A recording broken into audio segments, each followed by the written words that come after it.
Hello, my name is Jalen Cox, and this is my submission for my exam video module 3. For this video, I've decided to do prompt 2 concerning chromosomal aberration. Okay, in our first practice problem, we're given an individual with two chromosomes that look like this, and have strands that look like this, MIJ dot KLHG and GHIJ dot KLM, right? I've set it up to where you can see the differences on both sides. And they reflect each other. They reflect on the over this little dot, which is called the centromere, and that would mean that this is an example of paracentric inversion. And I've gone and drawn out exactly how we should do this. And know that there's a crossover between J and K. So for our first gamete, we'll get MIJ centromere KLHG. For our second centromere, we'll get MIJ crossover KLM.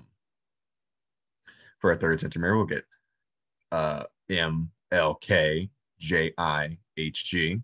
And for our fourth centromere, we have to go on the right, we get GHLK crossover JIHG.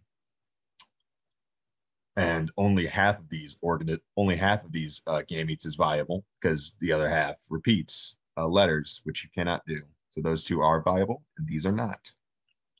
In our second practice problem, we have to do much the same. I've highlighted where they're different and that they reflect each other over the centromere.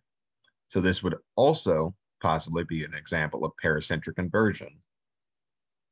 And I've set it up once again with the crossovers still between J and K. I've just set it up differently so that it's easier to understand. So one would be MIJ centromere KLHG. Two would be MIJ centromere crossover HLKG.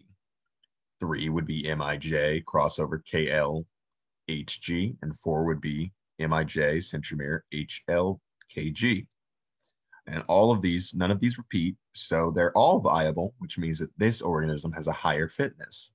And these are the references that I used during this video. Thank you.